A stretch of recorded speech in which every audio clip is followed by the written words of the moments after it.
up, YouTube? Welcome back to my channel. So today is a fun video. It's a sit-down video, and if you have not gathered by the title of this video, excuse my language, but we are talking about shit they don't tell you about being on bikini prep. So sit down, grab some tea, grab some coffee, or do your cardio if you're watching this while you're doing your cardio, but this should be a fun video, and hopefully some of my competitor friends who are watching will kind of laugh at some of the stuff I'm talking about, but also hopefully this video provides some insight for those of you who are non-competitors or maybe considering competing, just some of the more non-glamorous things that go on during bikini prep, or just contest prep in general. It doesn't matter if you're a bikini competitor or a figure competitor or, you know, a men's physique competitor. I feel like competitors will be able to resonate with a lot of the things I'm talking about, just because some of these things, they're not glamorous. They're not things that you're seeing a ton of competitors like talking about on social media. So I just want to kind of chat about some of these because I am fresh off of prep, you know. For those of you who are new here, I wrapped up my season this past August, so I'm about a month and a half into my improvement season.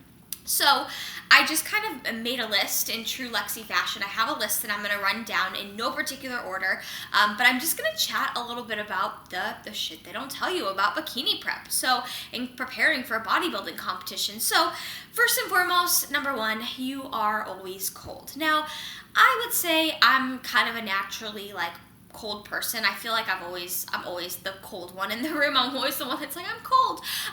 But prep amplifies that. As you get to a very low level of body fat, you're just always cold. Very rarely will you see me indoors without a jacket on. It's very weird right now that I'm not even wearing a jacket. I'll probably throw one on after this video, let's be honest. But when you're in prep, you just find that you're always cold. I thank goodness I live in Florida because I truthfully don't think I'd be able to survive in a colder climate, especially in prep, because I find that, anytime I'm indoors, I'm always bringing a jacket. And even sometimes I'm sitting there in a jacket indoors and I'm still freezing. But it's just kind of a side effect as you get leaner, that you're cold a lot more than normal. And you realize that you're cold a lot more than normal. So that's number one. Okay, number two, you are going to have days where you are just so food focused. And, this is just part of prep. This is just part of dieting. As your food gets lower, you're going to find that you have days where food is just consuming your mind. And that's all you can think about, right? I don't feel like I experienced this as much at the beginning of prep, but for sure when my macros got lower, and, I got closer to show days, but sometimes I just had days where all I could think about was food. And, you'll have those days where you wake up and you're like, okay, when can I have my first meal? And you'll have your first meal. And then it's like you're counting down, watching your watch all day, just counting down to those meals. It's like you're living for those meals. And, I remember having some days where it was like, it wasn't even that I was hungry. Some days it was just all I could think about was food, and, it just consumed my brain, and I didn't, I just wanted to eat, and sometimes it was distracting for, me to be productive in other areas of my life throughout the day, work and other things like that, and it's hard, to explain it, but, I had some days where I was just like, okay, Lexi, stop thinking about food, but it's it's hard to tell yourself to stop thinking about food, when it's just consuming your mind, but I feel like that's just a side effect of prep, and that's why, it's really important in the reverse dieting phase and in the improvement season phase as your food gets higher, to kind of, you're gonna, eventually kind of outgrow those thoughts and not become as food focused. But I do find that the food focused thoughts in the days where you're like, okay, when can I have my next meal? Oh, 29 minutes, okay? You're gonna have those days in prep, and it's just part of the journey. It's just part of dieting, and especially getting lower calorie. Like I said, you may not experience those thoughts a ton at the beginning of prep when food is still higher, but definitely I would say towards the end of prep when food is lower, and just the longer you've been dieting, it definitely becomes a common thing. So number three, you will feel small in the gym. So I remember having some days, I remember between my second and my third show, going into the gym and just looking at myself, and I'm like, I am tiny. And I don't even say, I don't mean tiny in a good way. I just felt tiny, felt weak, didn't feel like I looked like an athlete, and I find that I had a lot of days in prep where I was very back and forth. I'd have some days where I felt super confident in my physique. I'd go into the gym, in something like this, or like a sports bra and leggings, because I was feeling good, and then I would have complete opposite days where I would just cover up. I'd wear a jacket, go into the gym all covered up because I just felt so small. I think what a lot of people don't realize who aren't competitors is how truly lean we have to get for stage. It's not really a desirable look. If you've truly ever seen a competitor in person, like let's say you see them on their show day or you see them the week of their show training in the gym, chances are you're not going to look at them and think, oh my gosh, like I want to look exactly like that year round. Usually competitors are they're a little they're just very drastically lean, where it's like, okay, you don't want to be that lean. And you probably wouldn't desire a look like that. I just always, especially as I got, in between my shows and when I was truly stage lean, I would go into the gym and just feel very small and just feel like I didn't look super strong and I didn't look super athletic. So, when I say that as a competitor, you're going to struggle with like body image issues during prep, I don't mean it in the sense of you're going to feel like you are bigger than you should be, which, some people do, experience that, and you may experience that early on. But I find that the body image issues I did deal with towards the end of my prep as I was, my smallest, is just feeling super small, feeling too lean, just feeling like I didn't really look like I lifted. So you're going to have days like that, and that's just part of the journey, and you have to embrace it. And you also have to realize that in prep your vision gets very distorted, which brings me to number 4 if I'm keeping like count here, and it is the fact that you are going to get prep goggles. You've probably heard this term before, of people saying, oh yeah, prep goggles, right? So like, what are prep goggles? Well, essentially it means that you're going to start to just see yourself for really how you don't look. You have to remember, you are looking at yourself so freaking much when you're on prep, whether it be taking progress pictures, whether it be checking for the abs in the mirror, right? Or, flexing in the mirror to see, oh, I got a new vein, right? Like, you are looking at yourself so much, and the more you look at something, the more you fixate on something, the more distorted your image is going to be. So that's what competitors mean when they say that they get like these prep goggles. I know I got them. It's really funny too. You'll hear a lot of competitors say that you don't realize how lean you truly are in the moment. You really don't. And it's so true. Even me being about a month and a half away, or a month and a half into my improvement season, I look back at my pictures from when I was a couple days out, and I'm like, holy crap, girlfriend, you were lean bean. You looked amazing. And then at the time, though, I remember taking those pictures and not really thinking anything of it, You get used to seeing yourself so lean, and then your vision just becomes distorted, and you really don't realize how lean you are in the moment until you look back later on down the line with a little bit more body fat on you. So that's why I think it is very important, and I don't have to go into this tangent in this video, but that's why I think it's very important to have a coach guiding you along your journey, to stage, because even me as a coach, like, I know probably what I should be doing, but I know that because I get these prep goggles and I oftentimes don't don't see myself for how I really look, that it's helpful to have, an objective viewpoint guiding me along in the journey as well. So that is, I believe, what did I say, number 4? Okay, number 5, and this is probably my least favorite part of prep, is you are going to lose strength. You're going to feel weak. You're not going to be hitting PRs in the gym. And, this is something I really struggled with during prep.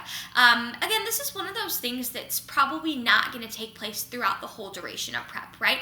You're probably not going to experience this from the moment you start prep to, for the whole prep. But I would say when you start to get deeper and deeper and further into prep, you're going to notice that your strength diminishes, that you're not lifting as heavy as you once were able to lift, and this can be kind of a mental, like, I don't know, it's like, for me, it was always like a punch to the throat. Like, it messed with my confidence when I would go into the gym and have days where I was just super, super weak, not lifting a ton of weight. Knowing in the past what I had been capable of lifting, and then only being able to go into the gym and lift like maybe 70% of that, it messed with my confidence. And, it definitely messed with my love for lifting too. Like, I would say I did struggle about a month out with just going into the gym and not really enjoying my training, because one of the things that gets me excited and motivated when I train is, lifting heavy, hitting new PRs, feeling strong, right? Like, it makes you feel badass. So in prep, when you're going into the gym and you're more so just kind of going through the motions, getting through, it's not as fun. And I found that a lot of the sense of enjoyment of my workouts was kind of, it diminished a lot towards the end of prep. And there are things you can do to help with that. I find that having a good gym atmosphere certainly helps, but just know that that is one of the things. And one of the key components of like shit they don't tell you about bikini prep is that you're gonna struggle in your workouts, especially at the end of prep, and you may struggle with just feeling weak and not feeling strong. You can't really expect yourself to be hitting PRs, at the end of your prep at all. Like, that's pretty unrealistic, and you can't put that pressure on yourself, because then that's only gonna mess with you even more. But that is one of the things that I feel like a lot of competitors don't talk about, and that's one thing I really struggled with.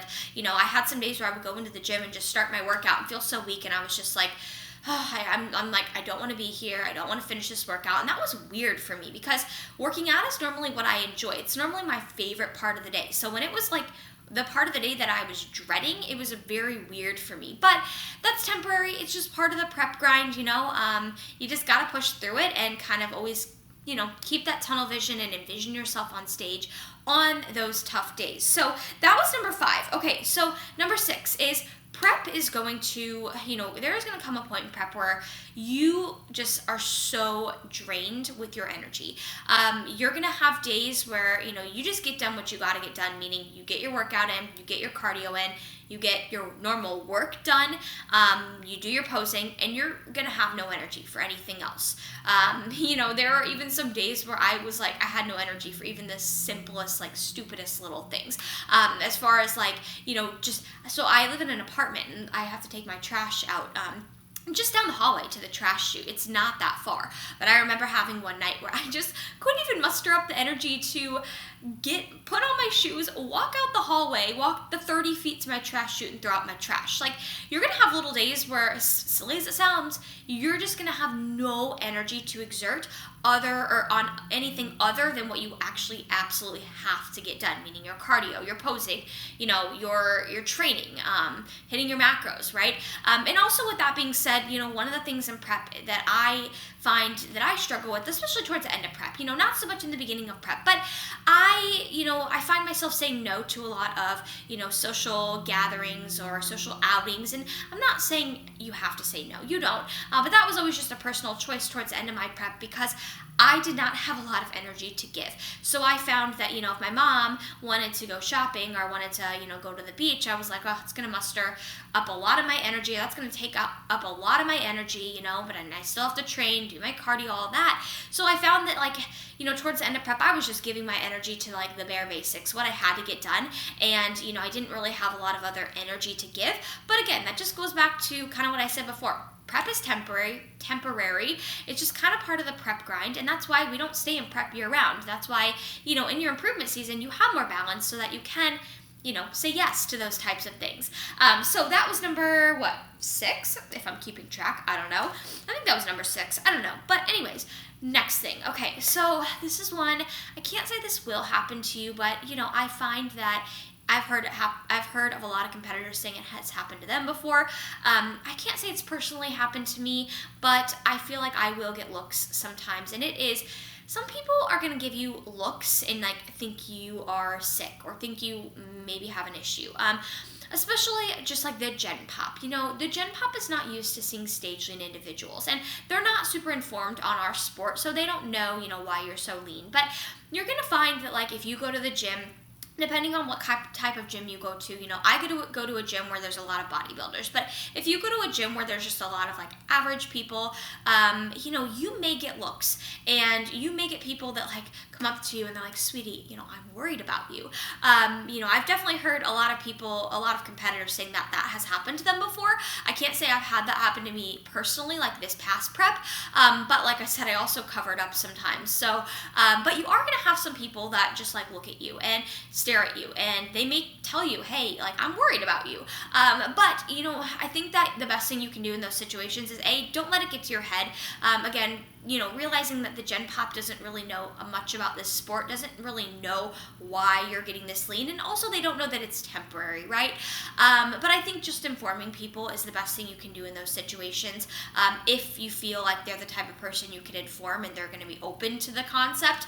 But if you feel like they're just somebody who's not even going to listen to you, sometimes it's just not worth it, and you just have to remember that, okay, the Gen Pop is not used to seeing, this level of leanness on somebody, nor do they know it's temporary. So that is part of prep that sometimes sucks and may or may not happen to you, but I have definitely heard competitors say that it happens to them before, whether it be out in public or from their parents or, just from an average Joe in the gym.